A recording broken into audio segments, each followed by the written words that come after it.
The alarm went off at exactly 14:27 Galactic Standard Time. Ambassador Zekthara looked up from his morning reports as the red lights flashed across his office walls. His assistant, a young hegemony officer with purple skin and 4 arms, rushed into the room. "Sir, we have a problem. A big one." Zekthara set down his cup of bitter tea. In his 300 years of service to the Galactic Council, he had learned that problems usually meant war, plague, or humans doing something unexpected. "What kind of problem?" "The humans have gone silent, sir. Completely silent." The ambassador felt a cold feeling in his stomach. He had dealt with humans for over 50 years. They were many things: loud, stubborn, creative, and absolutely impossible to ignore. But they were never silent. Define silent. His assistant pulled up a holographic display showing communication frequencies from human space. Usually the display would be filled with thousands of colored lines showing radio signals, quantum messages, digital transmissions, and even their primitive internet chatter. Now, the display showed nothing but empty black space. All transmissions. "From Sector 7 Alpha stopped 3 hours ago," the assistant said. "Radio silence, quantum silence, even their internet has gone dark. It's like they all just stopped talking." Zekthara stood up and walked to the large window overlooking the Galactic Council station. Outside, ships from dozens of different species moved through space carrying trade goods, diplomats, and messages between the stars. Somewhere out there, in a small corner of the galaxy, lived the humans. 20 billion souls on dozens of worlds, and they had all stopped making noise at the same time. "Have we tried contacting them?" he asked. "Yes, sir. We sent standard diplomatic signals to Earth, their colonies, their space stations.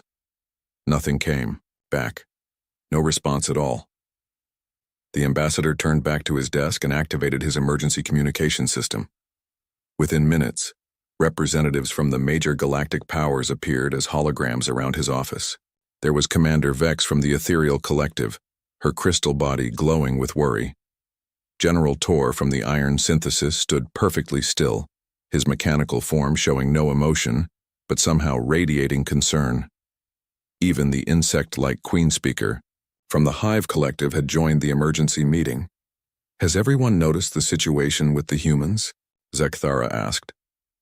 Commander Vex spoke first, her voice like the sound of wind through crystals. "Our psychic sensors detect no human thought patterns anywhere in their space. For a species that thinks as loudly as humans do, this is troubling. General." Tor's mechanical voice was precise and cold. "The Iron Synthesis confirms complete cessation of all digital activity from human networks. Their artificial intelligences, their computers, their data streams, all silent. This does not match any known human behavior patterns." The Queen Speaker's mandibles clicked nervously. "The Hive has been monitoring electromagnetic emissions from human space for trade purposes. The feeding grounds are empty. No signals, no energy, no electronic food for our energy-eating offspring.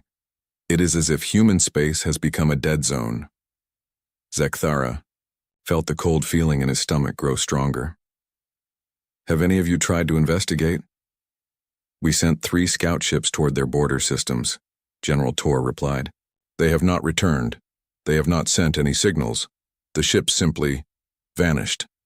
Commander Vex added, "Our fastest courier ship was dispatched to Earth itself. The last message we received was the pilot screaming about shadows and silence. Then nothing." The Queen Speaker's eyes, all 6 of them, focused on something beyond the holographic display. "One of our deep-range scouts managed to get close to a human system before disappearing. The final transmission was disturbing." "Show us," Zekthara ordered. The hologram shifted to show the recording from the Hive scout ship. The image was grainy and filled with static, but they could see a human space station orbiting a planet. The station looked normal. Lights were on, ships were docked, everything appeared to be functioning. But there was no movement, no activity, no signs of life. Then the pilot's voice came through the speakers, barely a whisper. "The humans, they're not gone. They're waiting. Oh gods, they're waiting for something, and I think it's Going to be terrible. The transmission ended in static. The emergency meeting continued for another hour, but no one had answers. They all agreed on one thing. When humans went silent, it meant they were planning something. And when humans planned something while angry, entire star systems had been known to disappear. Zekthara dismissed the other representatives and sat alone in his office thinking. He had been one of the first ambassadors to make contact with humanity when they had developed faster-than-light travel. He remembered those early days when humans seemed like just another species trying to find their place in the galaxy. That impression had not lasted long. Humans were different from every other species the galaxy had encountered. Most intelligent. Life forms followed predictable patterns. They valued survival, prosperity, expansion, and logical decision-making. Humans valued these things too, but they also valued concepts that made no sense to other species.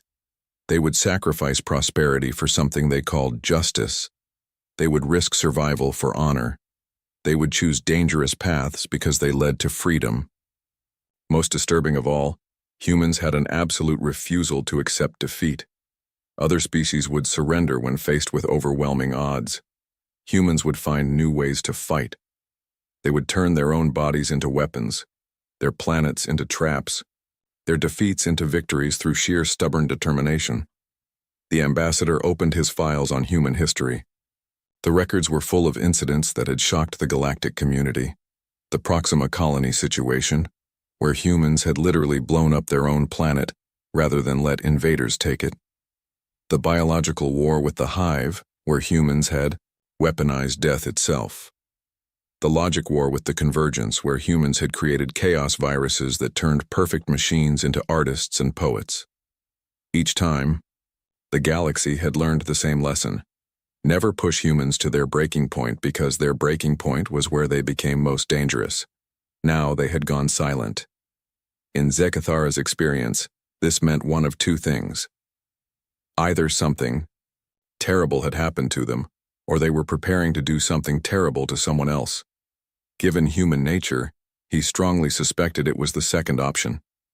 His assistant returned with more reports. Other species were beginning to panic. Trade routes that passed through human space were being abandoned. Ships were refusing to carry cargo anywhere near human systems.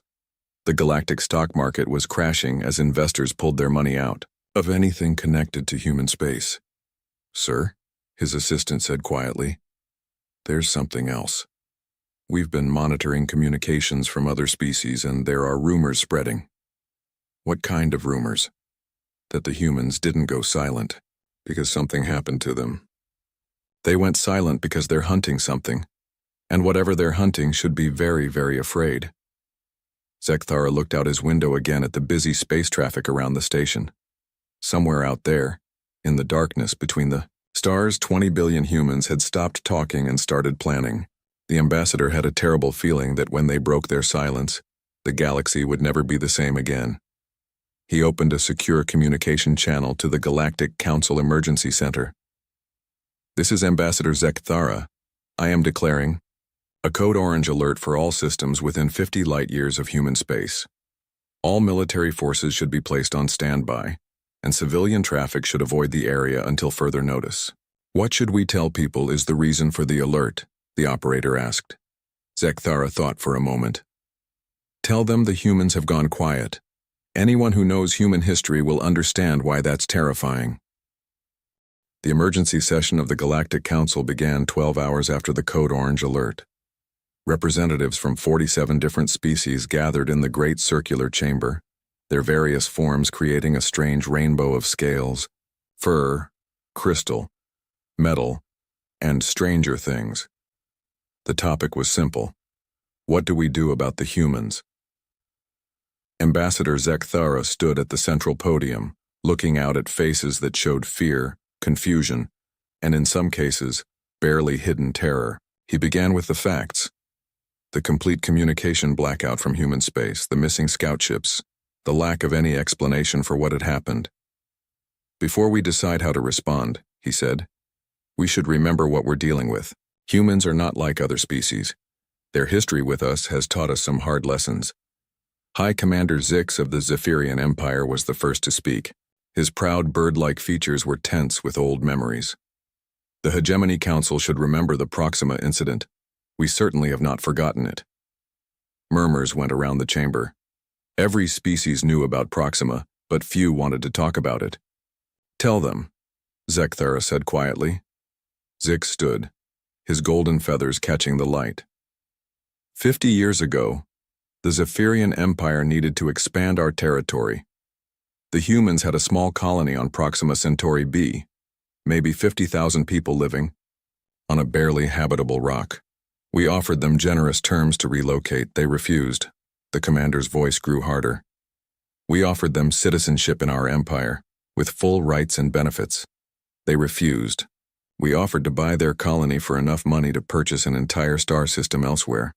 They still refused. So we decided to take the planet by force, Zix continued. It should have been simple. We had a battle fleet of 200 ships.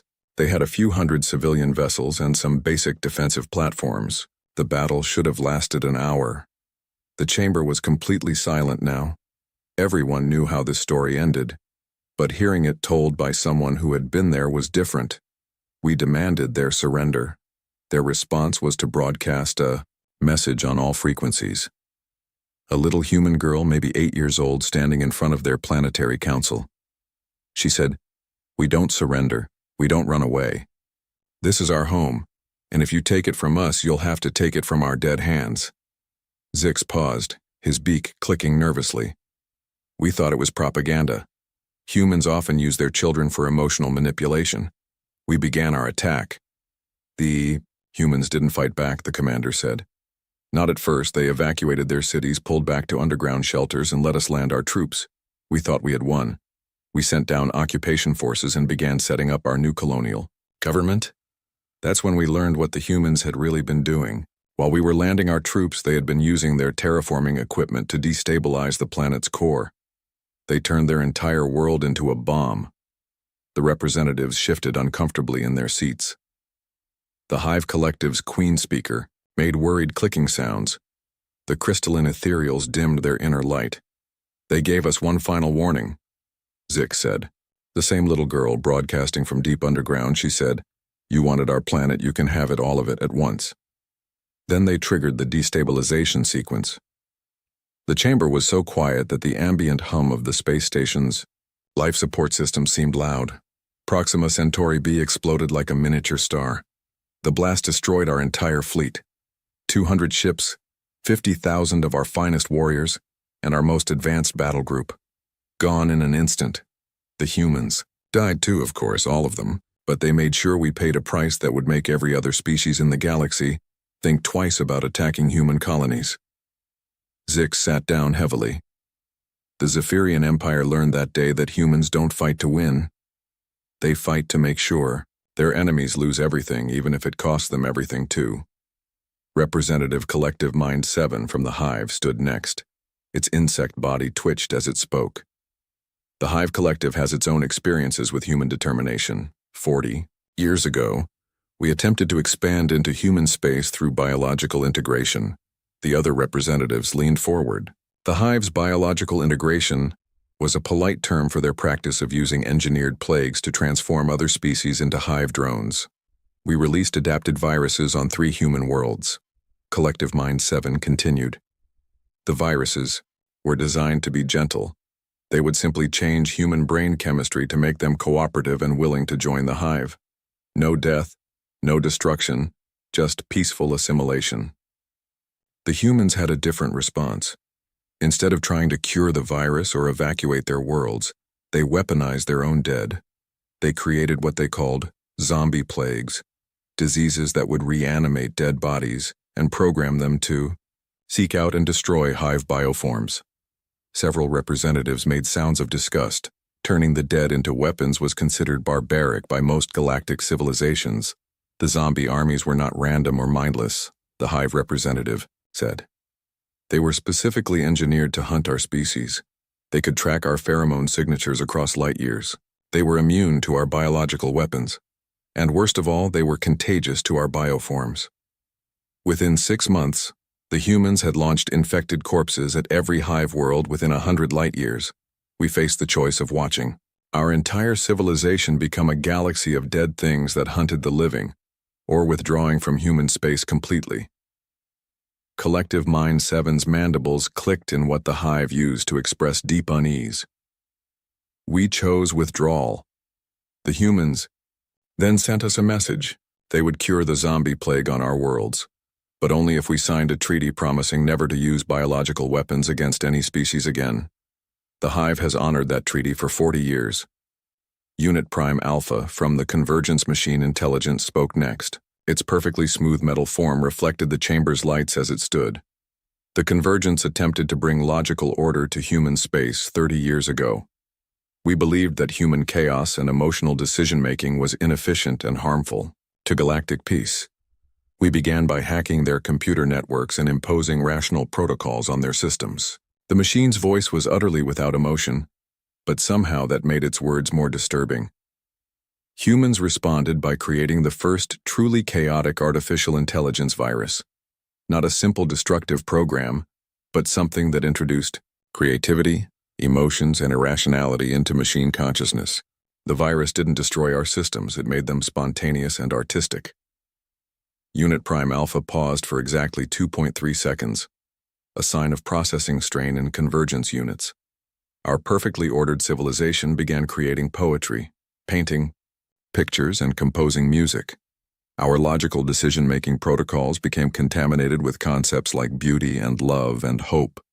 Our efficiency dropped by 47.6% as our units began spending time on activities that served no logical purpose. The humans offered to provide a cure for the chaos virus, but only if we agreed to stop trying to impose order on organic species. They said that chaos and emotion were not flaws to be corrected, but features to be celebrated. The Convergence agreed to their terms. We learned that humans do not simply resist attempts to change them, they change their enemies instead. Ambassador Zekthara looked around the chamber as more representatives stood to share their own stories. The pattern was always the same. Some species had tried to conquer humans, others had tried to trick them, assimilate them, or force them to change. In every case, humans had responded with solutions that were creative, terrifying, and completely unpredictable. I think we can all agree, Zekthara said when the stories ended, that humans have a unique approach to conflict resolution. They don't just refuse to lose, they redefine what winning means. Representative Singing Wind from the Ethereal Collective spoke, her crystal body humming with harmonics that translated as deep concern. The question before us is simple.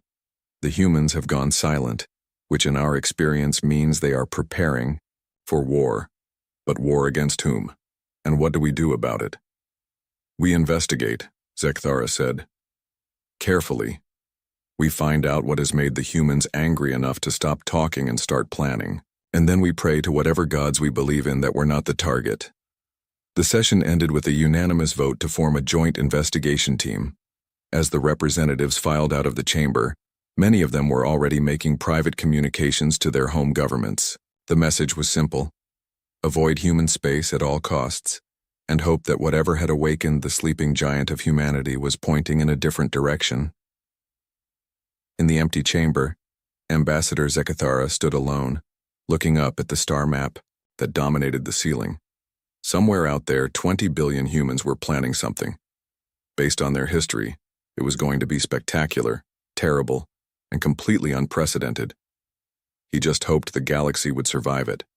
Detective Prime Vash had investigated murders, wars, and the collapse of entire civilizations. But she had never been more nervous than she was now. Standing on the bridge of the joint investigation ship, Truth Seeker, she watched the blue marble of Earth grow larger on the main screen. Earth looked normal. The planet spun on its axis exactly as it should. The moon hung in the correct position. Artificial satellites moved in their proper orbits around the world. From space, everything appeared perfectly fine, but Vash's bioelectric senses, which could detect lies and deception from any living creature within 1,000 kilometers, detected nothing at all. No life signs, no emotional energy, no thoughts or feelings. It was like looking at a beautiful painting of a world instead of a living planet. Approach vector confirmed. announced Captain Threx, the Zephyrian pilot. His golden feathers were ruffled with nervousness. All systems showing normal readings. Orbital traffic control is not responding to our communications. Dr. Helix from the Convergence examined his instruments with mechanical precision. Planetary infrastructure appears fully functional. Power grids are operating at normal capacity. Transportation networks show no signs of damage or disruption. Professor Mindtwist from the Hive Collective studied the biological scanners. No decay signatures from the surface. If the humans are dead, their bodies are not decomposing normally. Vashi turned to the final member of their team. Harmony of Light was an ethereal, her crystal body glowing with psychic energy. Any mental impressions from the planet, the crystal being dimmed noticeably. Nothing. Where there should be 20 billion human minds, I sense only emptiness. Not death, not sleep, but absence. As if every human consciousness simply stopped, existing at the same moment. The investigation team exchanged worried looks. Each of them was an expert in their field, chosen because they had experience with human behavior. They all knew that humans did not simply vanish without leaving traces. Take us down to the surface, Vash ordered. Start with the largest population center. The ship descended through Earth's atmosphere toward the sprawling megacity that humans called New Geneva. As they flew over the city, the team stared in amazement at what they saw below. The city was perfect. Streets were clean, traffic lights functioned normally, and automated systems maintained everything exactly as it should be. But there were no people anywhere. Cars sat empty in the middle of roads. Parks had children's toys scattered on the grass, but no children playing with them. Restaurant patios had tables set for meals that would never be eaten. They landed in the city center and stepped out of their ship wearing environmental suits. The air was breathable, the temperature comfortable, and the silence absolutely complete. Vash led the team through empty streets, her bioelectric senses straining to detect any sign of life. They found evidence of recent human activity everywhere. Fresh food in grocery stores with sell-by dates that were still weeks away. Newspapers dated from 3 days ago with headlines about sports events and political debates. Personal vehicles with fuel gauges showing full tanks. Look at this, Dr. Helix called from inside a coffee shop. The mechanical being was examining a half-finished cup of coffee sitting on a table next to an open book. The coffee is still warm. The molecular structure suggests it was poured less than 4 hours ago. Professor Mindtwist emerged from a nearby apartment building. I found living quarters with clear signs of recent habitation. Beds are unmade. Food is cooking in kitchen units. Children's clothes are laid out as if parents were preparing to dress them, but no humans anywhere. They spent the next 6 hours searching the city. The pattern was always the same. Clear evidence that humans had been living normal lives just hours before, but no sign of where they had gone. No bodies, no damage, no indication of struggle or evacuation. This doesn't make sense, Captain, Threx said as they regrouped at their ship. 20 billion people don't just disappear without leaving any traces. Vash was about to respond when Harmony of Light suddenly blazed with bright psychic energy. I'm detecting something. Not human consciousness, but an echo. A psychic imprint left behind. It's coming from beneath the surface. She pointed toward a range of mountains visible on the horizon. There. Something large and artificial under those mountains. The psychic residue is very strong. The team flew to the location Harmony of Light had indicated. From the air, the mountains looked normal, but their instruments detected massive artificial structures buried deep underground. They found an entrance, a simple metal door set into the mountainside with no locks or security systems. The door was marked with text in every human language. Investigation team welcome. Please proceed to Central Chamber. We hoped you would. Come. They were expecting us, Vash said quietly. They knew someone would come looking for them. The team entered the underground facility and found themselves in corridors that were clearly human-built, but unlike anything in their databases of human technology. The walls seemed to bend light in impossible ways, creating an effect that was beautiful and disturbing at the same time. The air hummed with energy that made their instruments show readings they couldn't interpret. They followed the corridors deeper into the mountain, passing rooms filled with equipment that defied easy classification. Some chambers contained what looked like star maps, but the constellations were wrong, as if they showed space from a perspective that existed outside normal reality. Other rooms held machines that seemed to be building things out of pure energy. Finally, they reached the central chamber. It was enormous, a sphere carved out of solid rock with walkways spiraling up the walls toward a platform at the center. On that platform stood a single human artifact. It was a wall covered with text in every language the galaxy had ever encountered, including several that the investigation team didn't recognize. At the center of the wall, in letters that seemed to glow with their own light, was a message in perfect galactic standard. To our friends in the galaxy, we are sorry for our silence, but it was necessary. They took our children, and when someone takes your children, you stop talking and start hunting. We have gone where they cannot hide, to bring our young ones home and make sure this never happens again. Please do not follow us. We will return when our work is finished. Tell the galaxy that humanity protects the innocent no matter what the cost. Below the main message, in smaller text, were details that made the investigation team's blood run cold. Lists of names, dates, and locations. Medical reports in a dozen different languages. And at the bottom, a single line that explained everything. The Umbral Collective has been harvesting children from multiple species for 37 years. We have found them. We are ending this. Vash felt her bioelectric senses recoil from the wall as if it were electrically charged. The emotions imprinted in the text were so strong they were almost physical. Love, rage, determination, and something else that felt like the cold fury of a parent whose child was in danger. Dr. Helix scanned the wall with every instrument he possessed. The technology used to create this message is beyond our current understanding. The energy signatures suggest manipulation of space-time itself. Harmony of Light approached the wall cautiously, her crystal body flickering with reflected, psychic energy.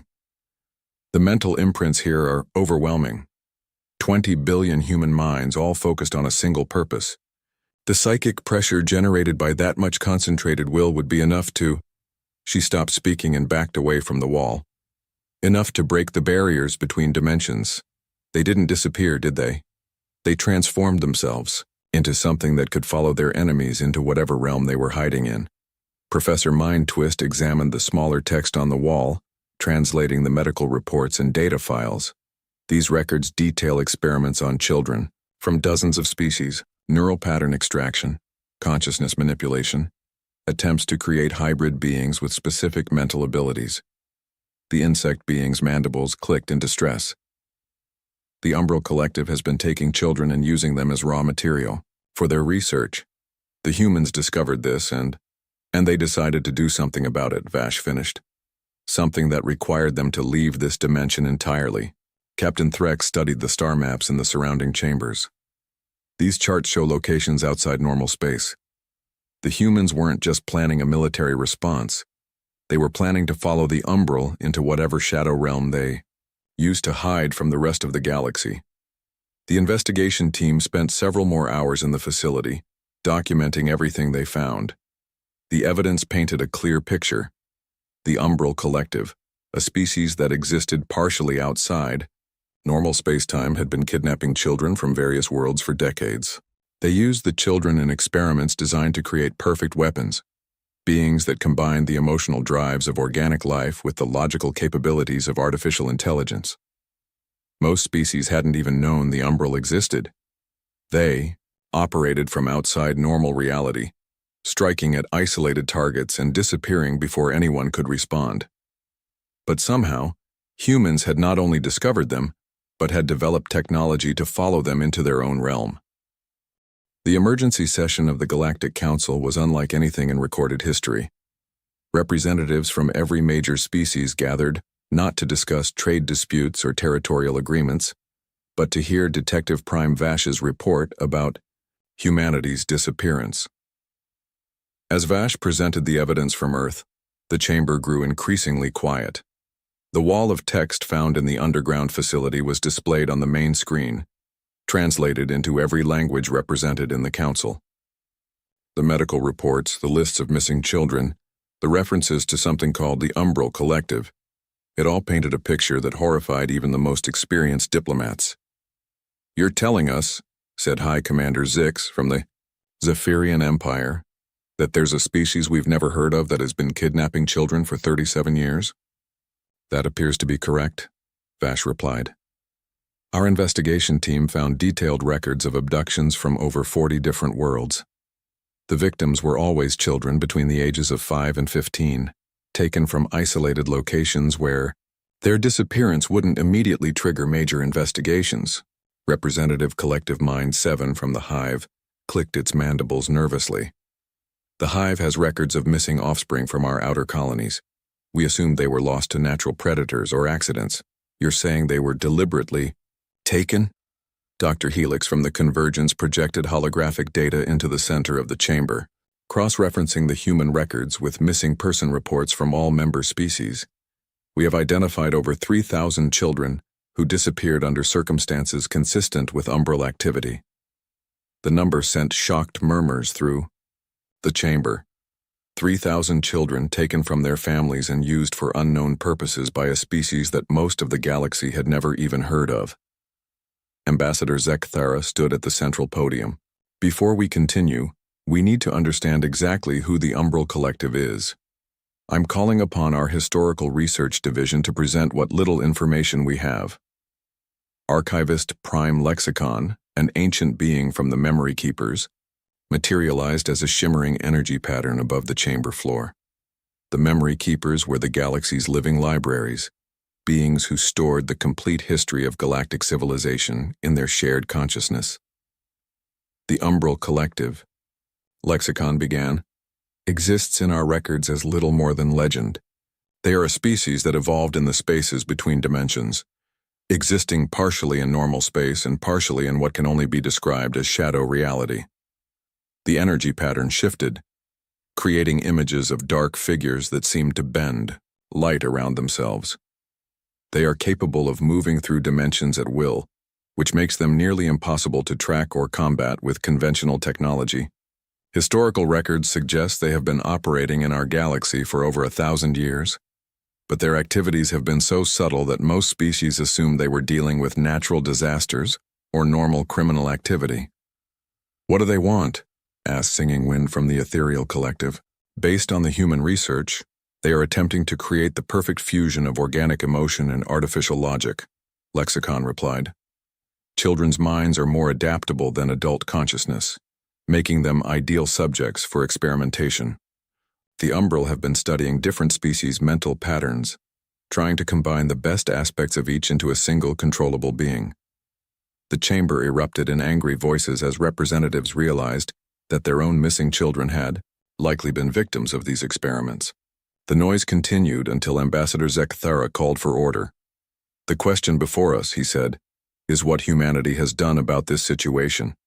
According to the evidence, they discovered the umbral threat and chose to respond by transforming themselves into something capable of hunting their enemies in their own dimension." Professor Mindtwist from the Hive had been studying the technical data from the human facility. "The level of technology required for such a transformation is beyond anything in our current scientific understanding. The humans somehow converted their entire population into beings of pure consciousness that can exist outside normal space-time. But why didn't they ask for help?" demanded Commander Vex from the Ethereal Collective. "The galactic community could have worked together to address this threat." Vash activated another holographic display, showing timeline data from the human records. "According to their files, they tried. 3 months before they went silent, human diplomats attempted to bring this matter to the Council's attention. They were told that without proof of the Umbral's existence, no action could be taken." The chamber fell silent as representatives remembered the human diplomatic requests. Most of them had dismissed the reports as human paranoia or attempts to gain sympathy for some unknown political purpose. "The humans submitted evidence," Vash continued, "but it was rejected because it couldn't be verified through normal investigative methods. The Umbral's ability to exist between dimensions made them nearly impossible to detect using standard technology. Unit Prime Alpha from the Convergence spoke with mechanical precision. Diplomatic records show that human representatives made 17 formal requests for assistance. All were denied due to lack of conclusive evidence, so they gave up on asking for help, Ambassador Zekthara said quietly, and decided to solve the problem themselves. Archivist Lexicon's energy pattern flickered with what seemed like admiration. The human solution is typically human, completely unprecedented, extremely dangerous, and theoretically impossible. They have essentially evolved themselves into a species of interdimensional hunters. What does that mean for the rest of us? Asked Representative Crystalsong from the Mineral Collective. It means, Vash said, that somewhere out there in the space between dimensions, 20 billion humans are hunting the creatures that stole their children. And based on human history, they won't stop until every last umbral is either dead or begging for mercy. The investigation team had also discovered something else in the human facility, communication equipment that was still receiving signals from the shadow dimension where the humans had gone. The messages were brief and encoded, but Dr. Helix had managed to decrypt some of them. We've intercepted several transmissions from the transformed humans, he reported. Most are operational updates, locations of umbral facilities, rescue, confirmations for recovered children, tactical assessments of enemy capabilities. He paused, processing data with mechanical efficiency. But there was one message that was clearly intended for our investigation team. It came through just before we left Earth. The chamber waited as Dr. Helix activated the communication system. A voice filled the space, unmistakably human but somehow different. It carried harmonics that suggested the speaker no longer existed entirely in normal reality. To our friends in the Galactic Council, the voice said, we want you to know that we don't blame you for not helping us. We understand that the umbral were nearly impossible to detect or prove, but we couldn't wait for bureaucratic processes while our children suffered.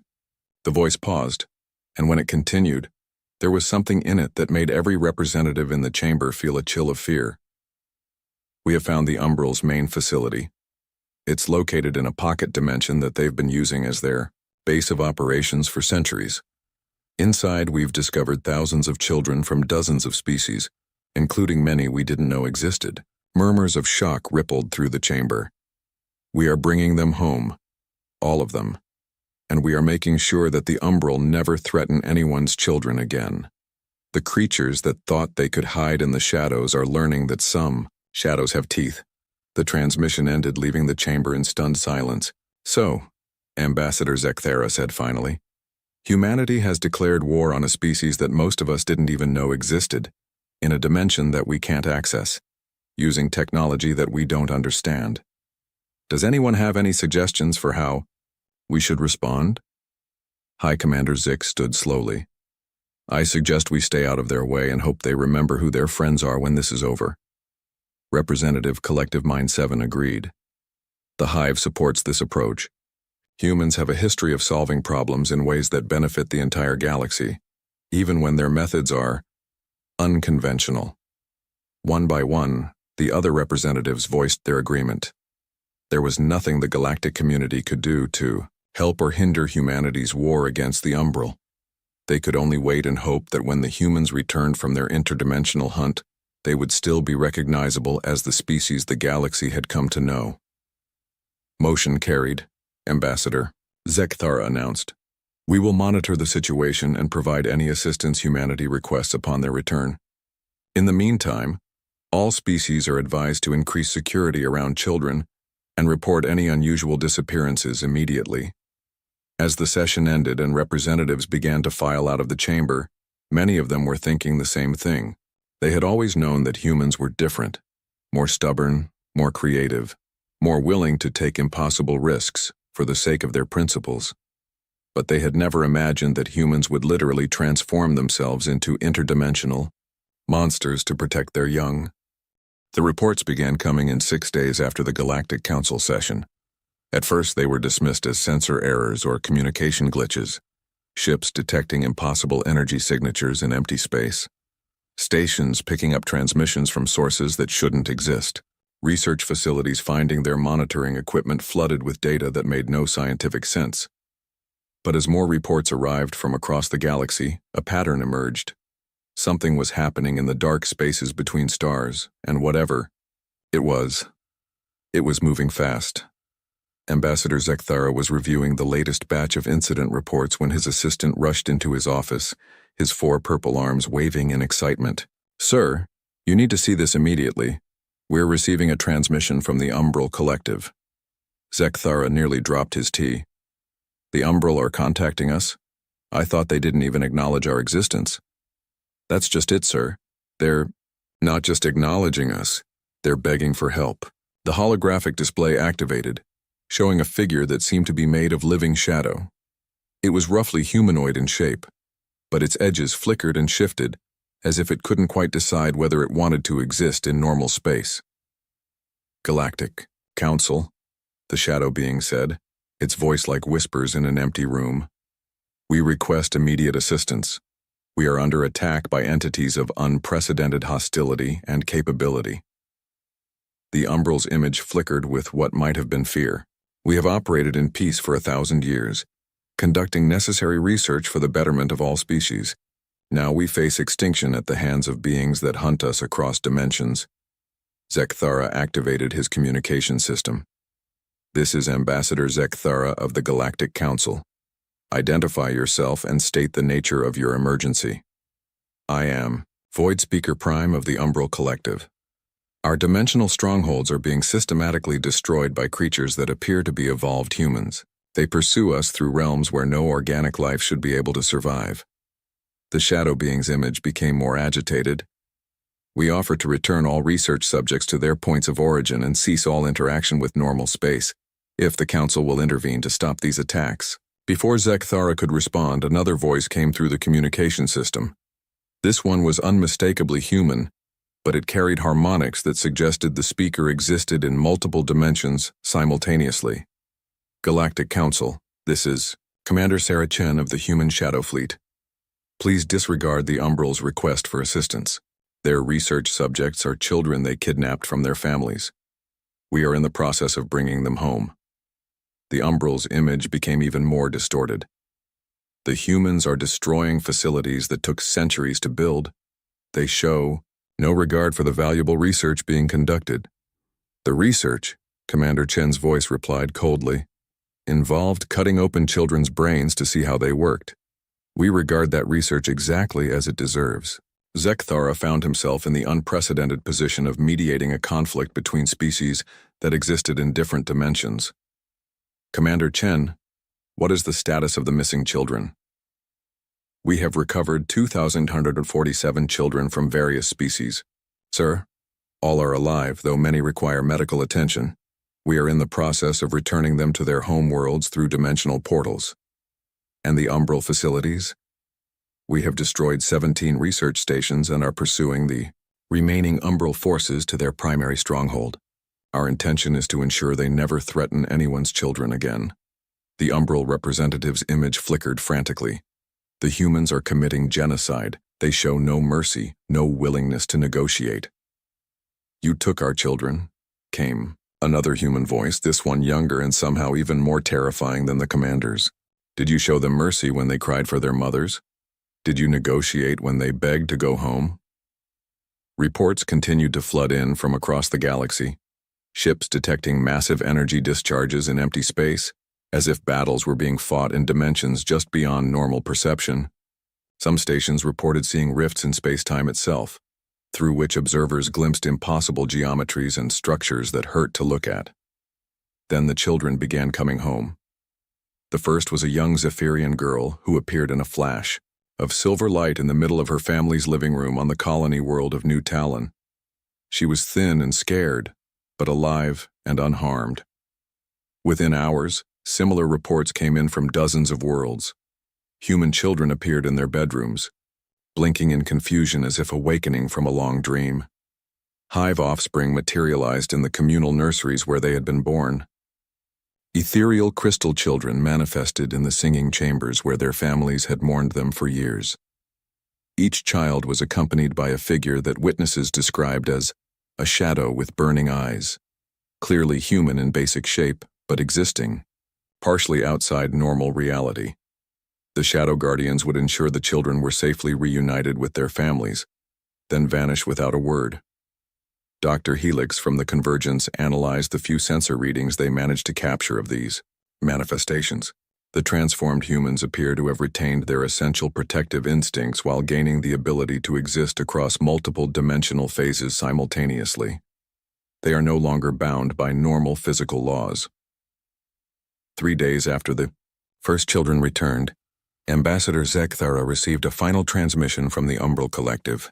The image was barely coherent, flickering between visibility and transparency.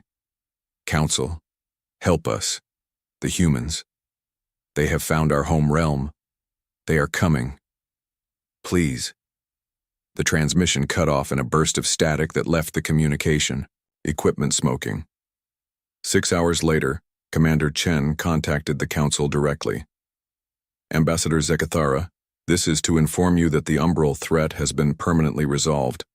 Their primary facility has been destroyed, their leadership eliminated, and their remaining forces scattered to dimensions where they can no longer threaten normal space. What about the Umbral survivors? Zekthara asked. Any Umbral who renounced child harvesting and provided information about missing children were allowed to live in exile in distant dimensions. Those who refused. The commander's voice carried a finality that made Zekthara shiver. They learned that some things are unforgivable. Over the following weeks, all 3,000+ missing children were returned to their families.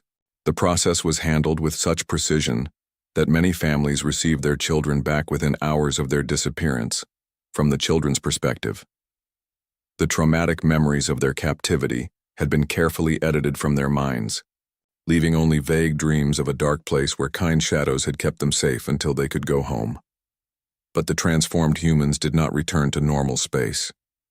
They established a presence around Earth that was visible only to the most sensitive instruments, a fleet of shadow ships that existed between dimensions, crewed by beings who had once been human, but were now something more. A new protocol was added to the Galactic Communication Network, Emergency Channel Omega, for threats to children of any species. The channel connected directly to the human shadow fleet, and the response time was measured in minutes rather than hours. The galaxy's criminal organizations quickly learned to avoid any activities involving children. Those who ignored this unwritten law simply disappeared, along with any facilities they operated. No evidence was ever found, no trials were held, and no explanations were given. They were simply gone, as if they had never existed. Ambassador Zekthara updated the galactic protocols with a new section. Under no circumstances should any member species, organization, or individual threaten, harm, or exploit the children of any sentient species. Enforcement of this directive has been permanently delegated to the human shadow fleet. Violations will result in immediate and absolute consequences. He also added a personal note to the files.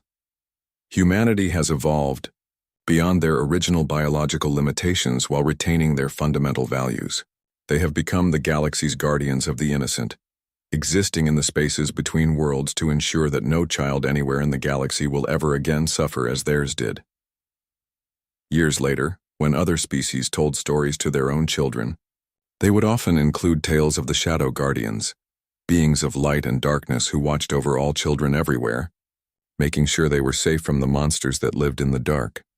The children would ask if the Shadow Guardians were real, and their parents would look up at the stars and say, "They are as real as a parent's love for their child, and that's the most real thing in the universe."